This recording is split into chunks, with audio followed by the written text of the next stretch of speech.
नमस्कार दोस्तों। ये पोस्ट मार्केट रिपोर्ट है आज 3 मार्च 2022 की। और ये आप तक पहुंच रही है 5 पैसा के सौजन्य से। आज बाजारों में हमने देखा कि गैप अप हुआ और जो रेंज मैंने सुबह बताई थी 16,750 16,500 उस रेंज में बाजार रहे। बट एक बात डेफिनेट है कि एफआईआईज ने कुछ 6700 करोड़ की सेलिंग करी है। डीआईआईज ने उसके सामने कुछ 4300 करोड़ की बाइंग करी है। तो इस लेवल पर भी एफआईआई बेच रहे हैं, ये बड़ी चिंता का विषय है। Number one. नंबर टू, ये बहुत क्लियर है कि इन्फ्लेशन हमारे बाजारों को हर्ट कर रहा है। अगर आप आज देखें तो बैंक निफ्टी ने जो ट्रेंड लाइन सुबह मैंने दिखाई थी उसके नीचे क्लोज किया है। अगर हम कंजम्पशन स्पेस देखें तो वहाँ पे आपको नज़र आ रहा है कि निफ्टी कंजम्पशन में कितना भारी ये डिक्लाइन आया है, क्योंकि इन्फ्लेशन जो है डिस्पोजेबल इनकम को हर्ट करती है और उसकी वजह से बाजार नीचे जाते हैं। ये जो है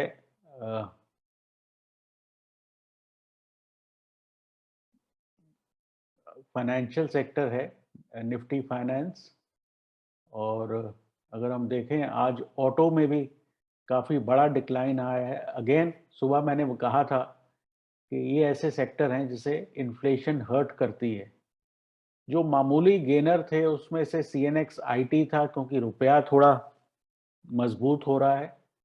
लेकिन मोटे तौर पे ओवरऑल मार्केट में वीकनेस थी। एनर्जी में कुछ अपसाइड थी, क्योंकि जो एनर्जी स्टॉक्स हैं, ऑयल और कोल वगैरह, ये सब ऊपर थे। लेकिन बहुत मार्जिनल है। अगर आप देखें तो बहुत क्लियर एक अंडर परफॉर्मेंस है। निफ्टी जूनियर में देखें तो यहाँ भी जो है ऊपरी स्तरों से डिक्लाइन आया है। अब निफ्टी में मैंने ये कहा था कि दोनों एवरेजेस 10 और 20 में नीचे की तरफ आ रहे हैं। तो यहाँ पे हम 20 तक भी नहीं जा पाए और उससे पहले ही हम नीचे की तरफ मुड़ गए। तो निफ्टी में बहुत क्लियर वीकनेस है।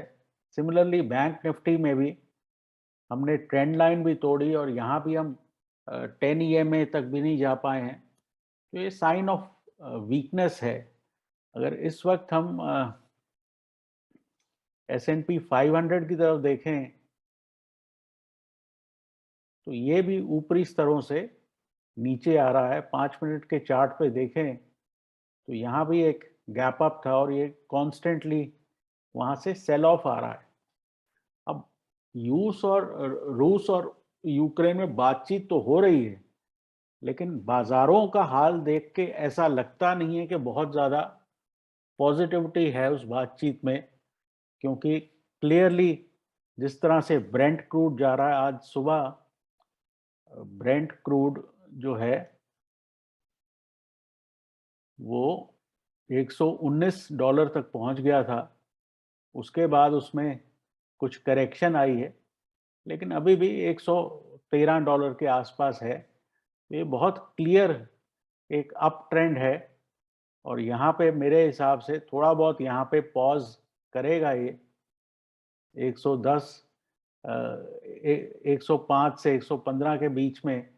और फिर इसके बाद ये और ऊपर यहाँ से जाना चाहिए। मंथली चार्ट है। तो ओवरऑल बाजारों के हालात अच्छे नहीं लगते। अगर हम कल जो है मोटे तौर पे इस जोन के नीचे चले जाते हैं, जो कि 16,500 के आसपास है, तो आपको और स्ट्रॉन्ग डिक्लाइन मिलने का चांस है, अनलेस कोई ऐसी बातचीत में मुद्दा हल हो जाए।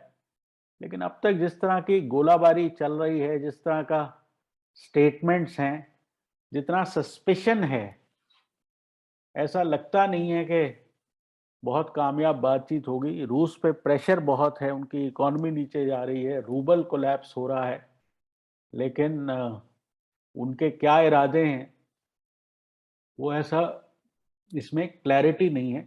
लेकिन बाजार अलबत्ता ज़रूर इसका एक नेगेटिव व्यू ले रहे हैं और नीचे की तरफ जा रहे हैं। अगर हम इस जोन के नीचे चलना शुरू हो गए तो एक तरह का एक ये डबल टॉप टाइप पैटर्न बन सकता है और इसका जो 2000 पॉइंट नीचे तक का एक टारगेट बन सकता है 16500 से। तो बहुत की लेवल पर हम खड़े हैं। अगर ये लेवल सरवाइव नहीं करते तो मेरे हिसाब से यहाँ से काफ़ी डिक्लाइन आने का चांस है। जो ये पुल बैक रैली थी, ये 16800 पे से ऊपर नहीं जा पाई कभी भी।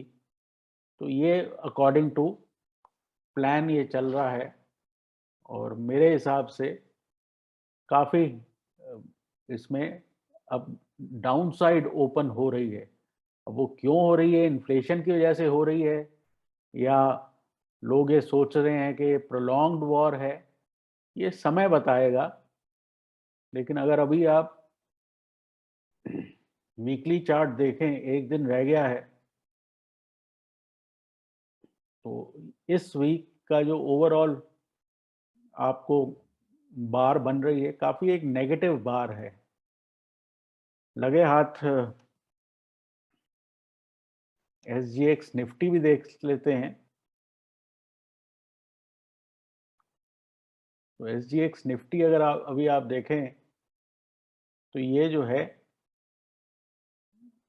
15437 के आसपास है। तो ऐसा लगता है कि कल 15400 चैलेंज होगा और चांसेस आर के कल जो है वापस एक डाउन साइड शुरू होने की एक्सपेक्टेशन आ सकती है, क्योंकि बाजारों में रैलीज होल्ड नहीं कर रही हैं। तो फिलहाल के इतना ही। कल सुबह मिलते हैं प्री मार्केट रिपोर्ट में और देखते हैं कि ओवरनाइट क्यूज कैसे हैं और SGX वगैरह जो है और कितना यहाँ से नीचे जाता है। केयरफुल रहें, ये बाजार बहुत ज़्यादा ओवर एक्साइटेड होने वाला नहीं है। और ये प्रेजेंटेशन आप तक पहुंची 5 पैसा के सौजन्य से। इन्फ्लेशन को दिमाग में रखें कि इन्फ्लेशन अगर किसी सेक्टर को हर्ट कर रही है तो वो नीचे आएगी। इन्फ्लेशन ओवरऑल बाजारों के लिए नेगेटिव है, ये बात मैं बहुत बार कह चुका हूँ। तो ये आपको केयरफुल रहना चाहिए, अपना SIP वगैरह बंद ना करें।